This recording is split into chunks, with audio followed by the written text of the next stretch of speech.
আমি অত্যন্ত কৃতজ্ঞতা এবং শ্রদ্ধা জানিয়ে শুরু করছি যে আপনারা আমার ডাকে রাজশাহী সিটি কর্পোরেশনের ডাকে সাড়া দিয়েছেন। এটি সারা বাংলাদেশের অত্যন্ত সুন্দর একটি সিটি কর্পোরেশন এবং এটি আপনাদের গৌরবের অংশ, রাজশাহীবাসীর গৌরবের অংশ, দেশের গৌরবের অংশ। আপনারা কালের সাক্ষী এটার, এবং এখন যেই ধ্বংসযোগ আছে সেটাও আপনারা দেখেছেন। যেই কারণে আপনাদের কাছে আমি আহ্বান জানিয়েছি এখানে আসার জন্য, তার মূল কারণটা হলো যে আমি কি করতে চাই, সরকার কি করতে চায় এবং আপনাদের সাজেশনটা কি হবে, তারপর আপনাদের প্রশ্নোত্তর পূর্বাভাস।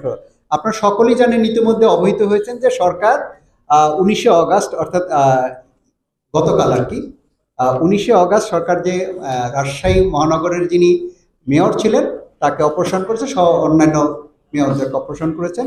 প্রথম ইয়াতে প্রজ্ঞাপনে, দ্বিতীয় প্রজ্ঞাপনে রাজশাহী বিভাগীয় কমিশনার হিসেবে আমাকে এখানকার প্রশাসক নিযুক্ত করেছেন। তো তার ভিত্তিতে আমাদেরকে কয়েকটা কাজ করার জন্য দায়িত্ব দিয়েছেন, যে ইমিডিয়েটলি দায়িত্ব গ্রহণ করা। আমরা 19 তারিখে আমি দায়িত্ব গ্রহণ করেছি, গতকালই দায়িত্ব গ্রহণ করেছি স্থানীয় সরকার বরাবর, এবং গতকালই আমি এটি সরজমিনে অবস্থা দেখেছি কি পরিমাণ ক্ষয়ক্ষতি হয়েছে সেগুলো যাচাই করে দিয়েছি। এবং তৃতীয় হলো আমাদের যে জনগুরুত্বপূর্ণ কাজগুলো আছে সিটি করে সেগুলো দ্রুততম সময় চালু করা। তৃতীয় হলো ভবিষ্যতে আমি কিভাবে আগাবো, আমি থাকি বা আমার পরিবর্তে অন্য একজন আসে বা স্যার থাকুক, মানে আমাদের প্রধান নির্বাহী কর্মকর্তা আছেন, যে থাকুক, আমরা এখন প্রশাসনে যারা দায়িত্ব পালন করছি তার এই কাজটা ডে টু ডে কাজটা চলছে। আমরা আজকে সকালবেলা আমরা একটি মিটিং করেছি আমাদের সিটি কর্পোরেশনের যারা আছেন, কর্মকর্তা কর্মচারী আছেন, তাদের সকলকে নিয়ে। আপনারা এই তথ্যপত্র সকলেই জানেন যে আমাদের স্থায়ী যেমন কতগুলো আছে জনগুরুত্বপূর্ণ কাজ যেগুলো না করলেই নয়। যেমন সেই তালিকার মধ্যে আমি যদি দেখি, প্রথম কাজ হলো আমাদের বর্জ্য ব্যবস্থাপনা।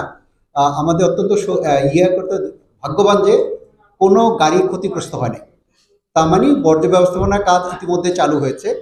তারপর জন্ম মৃত্যু নিবন্ধন চালু আছে, কিন্তু এটি আগে কাউন্সিলর মহোদয়গণ করতে গিয়ে হতেন, অনুমোদন করতেন, সেটা এখন আমরা অন্য প্রশাসনিক কর্মকর্তার দায়িত্ব দিচ্ছি, তারা এই কাজটা করবেন, এটা চালু আছে।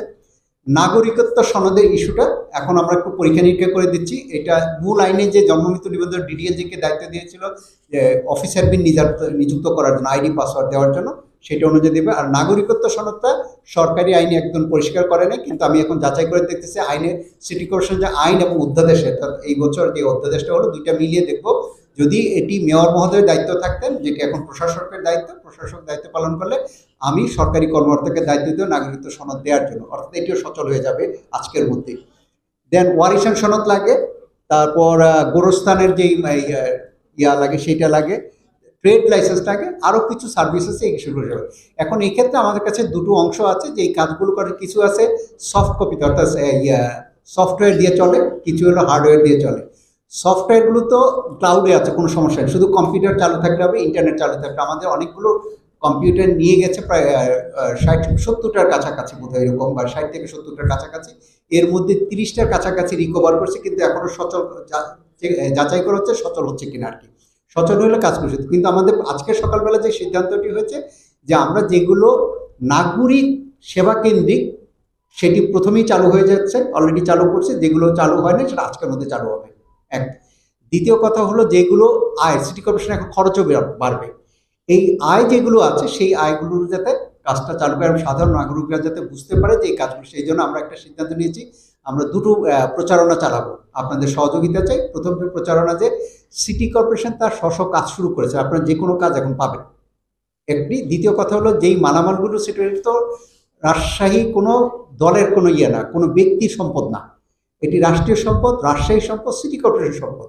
যদি এখনও কারো কাছে কোনো সম্পদ থেকে থাকে যাতে দ্রুততম সময় দিয়ে দেয়, তাহলে তাদের বিরুদ্ধে আমরা ধন্যবাদ জানাবো, তাদের বিরুদ্ধে কোনো ব্যবস্থা নিব না, যাতে এটি সম্পদটা ফেরত আসে, আমরা কাজটা ফুল সুইংয়ে কাজটা শুরু করতে পারবো, এটি একটা হবে। আর দুই একটা বিষয় আমরা সিদ্ধান্ত গ্রহণ করেছি, যে সিদ্ধান্তগুলোতে আমরা মনে হচ্ছে দ্রুত কাজ করা দরকার। তার মধ্যে আমরা পেয়েছি যেটি দুটো করেছি আমরা, ক্ষয়ক্ষতি কি হয়েছে, ক্ষয়ক্ষতি তো যাচাই করতে হবে। কারণ আমি যখন পরবর্তীতে এইখানে আমার মেরামতের জন্য দায়িত্ব দিতে হবে, তখন তো একটা হিসাবের প্রশ্ন থাকবে। তো এই জন্য আমরা একটা কমিটি গঠন করেছি ক্ষয়ক্ষতি নিরূপণের জন্য, যেখানে আমাদের প্রধান প্রকৌশলী থাকবেন আমাদের সিটি কর্পোরেশনে, নির্বাহী প্রকৌশলী গণপূর্ত বিভাগ থেকে 2জন থাকবে, একজন হলো ইলেকট্রিক্যাল আর একজন সিভিলের, তারপর হলো থাকবে, ফায়ার সার্ভিসের লোকজন থাকবেন, এবং অন্যান্য যে আমাদের যেগুলো সিটি কর্পোরেশন যাদেরকে কাজে লাগে তাদেরকে সম্পৃক্ত করে আমরা এই কমিটিটা গঠন করেছি, যাতে দ্রুত 1 সপ্তাহের মধ্যে তারা আমাদেরকে রিপোর্ট দিবে এবং কি পরিমাণ কি কি স্থাপনা ক্ষয়ক্ষতি হয়েছে, কি পরিমাণ ক্ষতির পরিমাণ টাকার অঙ্কে কত সম্ভাব্য, এবং এই কাজগুলো থেকে উত্তরণের জন্য কি কি পদক্ষেপ নিতে হবে। এই 3টা টার্মস অ্যান্ড কন্ডিশন দিয়ে আমরা একটা কমিটি আজকে গঠন করে দিয়েছি এবং আজকে এটা অফিসারদের জারি হবে। আরেকটি কমিটি গঠন হচ্ছে আমাদের এই যে ডে টু ডে কাজ চালু করার জন্য আমাদের জনবল লাগে। এর মধ্যে আপনারা জানেন কিছু আছে স্থায়ী জনবল এবং কিছু আছে অস্থায়ী জনবল। যেমন আমাদের সিটি কর্পোরেশনের স্থায়ী জনবল আছে হলো 353 জন। তারা তো এস পার নিয়ম কাজ করবে। যদি কারোর বিরুদ্ধে অন্য কোনো অভিযোগ থাকে এটা আমরা যাচাই বাছাই করে তাদের বিরুদ্ধে ব্যবস্থা নিব। আর অস্থায়ী জনবল আছে আমাদের হলো 2659 জন, যার মধ্যে পুরুষ হলো 1911 জন আর মহিলা হলো 748 জন। তো এদের ক্ষেত্রে আমরা আরেকটা কমিটি গঠন করছি সিটি কর্পোরেশন সচিবের নেতৃত্বে। যাদের প্রয়োজন নেই, যারা তর্কিত, তাদেরকে আমরা রাখবো না, এবং তর্কিত না কিন্তু পাওয়া যাচ্ছে না তাদেরকে আমরা রাখবো না। মোট কথা, যারা সিটি কর্পোরেশনকে নষ্ট করছে বা ভবিষ্যতে করতে পারে তাদেরকে আমরা রাখতে চাই না। তবে প্রত্যেকটা জিনিসে একটা সুনির্দিষ্ট পদ্ধতি আছে, সেই পদ্ধতি অনুসরণ করে আমরা তাদেরকে এখান থেকে বিদায় করে দিব। এবং ইতিমধ্যে আমরা এই সিটি কর্পোরেশন ক্ষয়ক্ষতি নিয়ে একটি প্রজ্ঞাপন করা হয়েছে, জিডি করা হয়েছে। এখনো এটা হয়তো পুলিশ তদন্ত করবে, সক্ষমতা অনুযায়ী পরবর্তীতে যদি আইনগত ব্যবস্থা গ্রহণ প্রয়োজন সেই অনুযায়ী আমরা কাজ করব। আর পাশাপাশি যে কাউন্সিলরদের কাজ করার জন্য আইনে আমাদের যে অধ্যাদেশটি যেটা এই 19 তারিখে হয়েছে, অধ্যাদেশে একটা সুযোগ করে দেওয়া আছে। যদি কমিটি মানে প্রশাসক যদি মনে করেন কোনো জনবল দিয়ে কমিটি গঠন করার প্রয়োজন, তাহলে কমিটি গঠন করতে পারে, কমিটি গঠন নিতে পারে। যে কমিটির যারা সদস্য হবে তাদেরকে কাউন্সিলের সমমর্যাদা ক্ষমতা দেওয়া যাবে। কিন্তু আমরা এই মুহূর্তে আমাদের প্রাথমিক যে সিদ্ধান্ত হয়েছে সেটি হলো যে আমরা চাই আপাতত কোনো বিতর্কে না যেয়ে, কোনো জটিলতা তৈরি না করে আমরা কাজটা শুরু করতে চাই, যেখানে গণমাধ্যম অত্যন্ত গুরুত্বপূর্ণ। আপনারা জানেন যে একটি রাষ্ট্রে যদি গণমাধ্যম যৌক্তিক আচরণ করে, অবাধ তথ্য প্রবাহ নিশ্চিত করে, তাহলে কিন্তু ওই দেশে কখনো কোনো অশান্তি এবং কোনো প্রকার দুর্নীতি এবং কোনো অপশাসন কায়েম হতে পারে না। এবং আপনারা যদি দেখেন ডক্টর অমর্ত্য সেন যেটা নোবেল পেলেন এন্টারটেনমেন্ট থিওরি চেক করে, মানে রিএক্সামিন করে, সেখানে উনি বলছে যে বেঙ্গলের মানে আমাদের তখন বঙ্গের যতগুলো ছিল দুর্ভিক্ষ হয়েছিল, আমার হিসাব মতে তখন 100+ দুর্ভিক্ষ হয়েছে, তার মধ্যে 31টা ছিল বড় বড় দুর্ভিক্ষ। সেখানে উনি যাচাই বাছাই করে দিয়ে দেখেছেন যে যদি কোনো দেশের গণমাধ্যম অবাধ থাকে, তথ্যপ্রবাহ অবাধ থাকে এবং তাদের দায়যুক্ত থাকে তাদের কাজের জন্য, নিজেদের কাছে হোক অন্যর কাছে হোক, তাহলে ওই দেশে কখনোই দুর্ভিক্ষ হয় না, অপশাসন হবে না। তো সুতরাং আমরা আশা করি যে আপনাদের আমাকে সাহায্য সহযোগিতা করবেন।